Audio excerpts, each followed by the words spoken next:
नमस्कार दोस्तों स्वागत है एक बार फिर से नए वीडियो में आप सभी का। दोस्तों आज हम लोग इस सवाल को हल करेंगे। ये सवाल निर्देशांक ज्यामिति क्लास 10th का है। दोस्तों इस तरह का सवाल बोर्ड एग्जाम में लगभग हर बार पूछा जाता है। इस तरह का सवाल बोर्ड एग्जाम में 4 नंबर के लिए या फिर कभी कभार 6 नंबर के लिए भी आता है। तो साथियों सवाल एक बार पढ़ लेते हैं, उसके बाद इसको हल करते हैं। बहुत ही आसान सवाल है। तो यहाँ पर लिखा हुआ है, वह अनुपात ज्ञात कीजिए जिसमें बिंदु P जिसके निर्देशांक -3 कामा P बिंदुओं A जिसके निर्देशांक -5 कामा -4 और B जिसके निर्देशांक -2 कामा 3 को मिलाने वाली रेखाखंड को विभाजित करता है। उसके बाद आगे लिखा है P का भी मान ज्ञात कीजिए। तो साथियों सवाल में लिखा है वह अनुपात ज्ञात कीजिए, मतलब हमें M1 और M2 का मान ज्ञात करना है। साथ ही साथ सवाल में लिखा है P का भी मान ज्ञात कीजिए। P का मान हमें ज्ञात करना है। तो चलिए हल करते हैं। तो सबसे पहले यहाँ लिख देते हैं हल। तो यहाँ पर हमने लिख दिया है हल।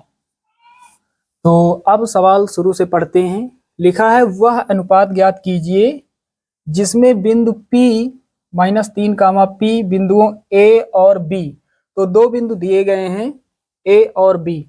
तो यहाँ पर मान लेते हैं, तो ये बिंदु A है और ये बिंदु B है। यहाँ पर ये बिंदु A है और ये बिंदु B है। तो बिंदु A के निर्देशांक दिए गए हैं -5 कामा -4, -5 कामा -4 और B के निर्देशांक दिए गए हैं -2 कामा 3, -2 कामा 3 ये बिंदु B के निर्देशांक है। लिखा है वह अनुपात ज्ञात कीजिए जिसमें बिंदु P बिंदुओं A और B को मिलाने वाली रेखाखंड को विभाजित करता है। तो बिंदु A और B को मिला देते हैं इस तरह से यहाँ पर। तो ये हमने एक रेखाखंड बना दिया है। यहाँ पर लिखा है सवाल में, देख पा रहे हैं, बिंदु P बिंदुओं A और B को मिलाने वाली रेखाखंड को विभाजित करता है। तो यहाँ पर मान लेते हैं बिंदु P है यहाँ पर, और बिंदु P के निर्देशांक हमें दिए गए हैं -3 कामा स्मॉल p। ये कैपिटल P है और ये स्मॉल p है। यहाँ पर ये कैपिटल P है। तो यहाँ पर हमें बताना है बिंदु A और B को मिलाने वाली रेखाखंड को बिंदु P किस अनुपात में विभाजित करता है। तो यहाँ मान लेते हैं M1 और M2 के अनुपात में बिंदु P जो है वो A और B को विभाजित करता है। तो यहाँ पर M1 अनुपात M2 और साथ ही साथ P का मान हमें ज्ञात करना है। तो यहाँ पर सभी मानों को एक स्थान पर लिख लेते हैं। चलिए यहाँ पर लिख लेते हैं, ये x1 का मान है। x1 का मान कितना, -5। उसके बाद ये x2 का मान है कितना, x2 का मान कितना है, -2।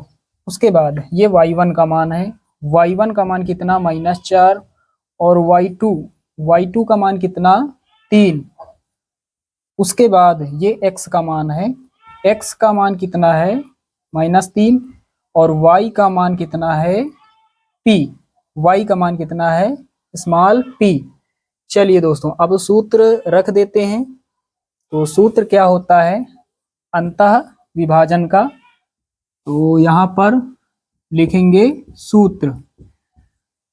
तो सूत्र होता है दोस्तों x के लिए क्या होता है, यहाँ सूत्र लिख लेते हैं, mx प्लस mx बटे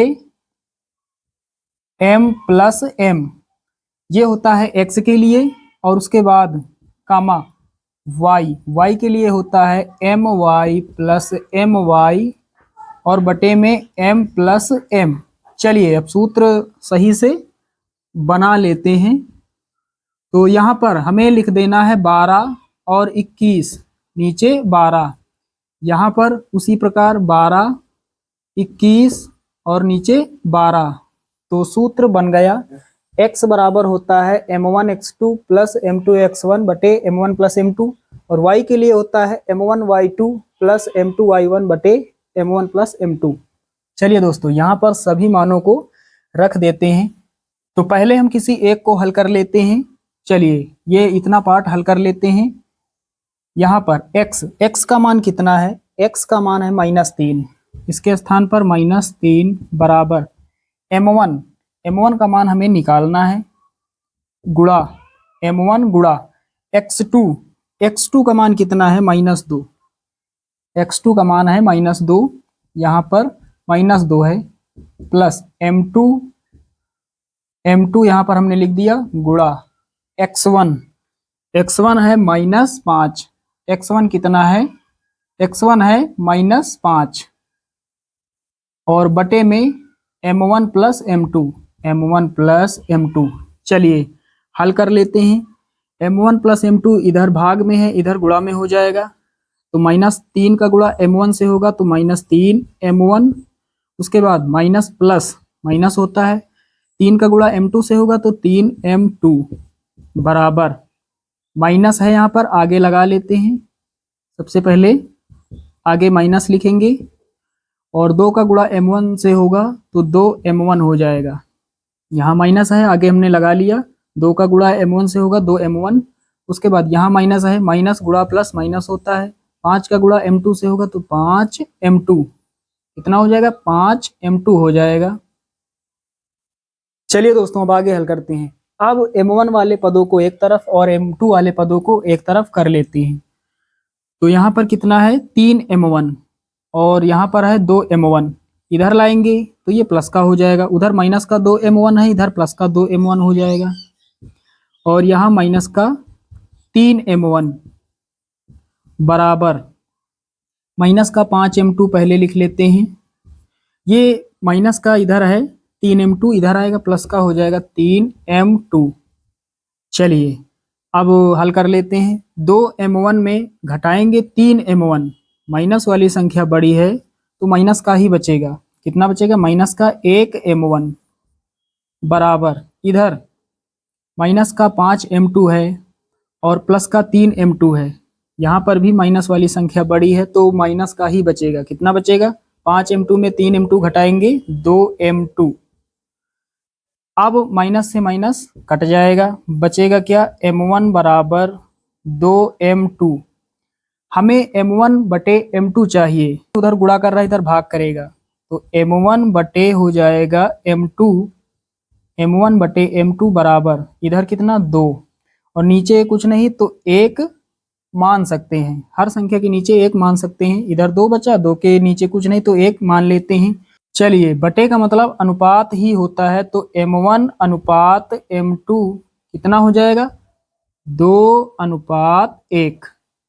m1 का मान कितना? 2 और m2 का मान कितना? 1। चलिए दोस्तों अब इस वाले पार्ट को हल कर लेते हैं।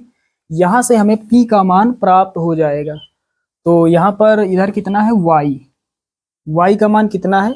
y बराबर है p, तो यहाँ पर p रखेंगे बराबर m1 का मान हमने कितना निकाला है? m1 का मान 2 है, m2 का मान 1 है, तो m1 के स्थान पर 2 गुणा y1, यहाँ पर y1 नहीं है, यहाँ पर y2 है, m1 गुणा y2 का मान कितना? 3, तो यहाँ रख देना है हमें 3, प्लस m2 का मान 1 प्राप्त हुआ है गुणा y1 का मान देख पा रहे हैं कितना है? माइनस का 4, तो -4 और बटे में m1 प्लस m2 है, तो m1 का मान 2 प्लस m2 का मान 1।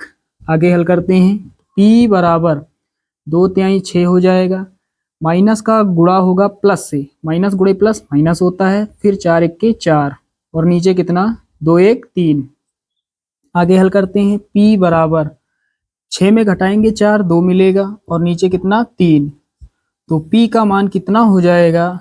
p का मान हो जाएगा 2/3।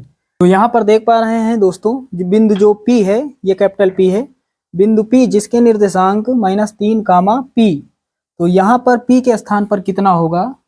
2/3 होगा। और उसके बाद दोस्तों बिंदु P A और B को किस अनुपात में विभाजित करता है? तो यहाँ लिखेंगे, यहाँ पर यहाँ पर लिख देंगे 2:1।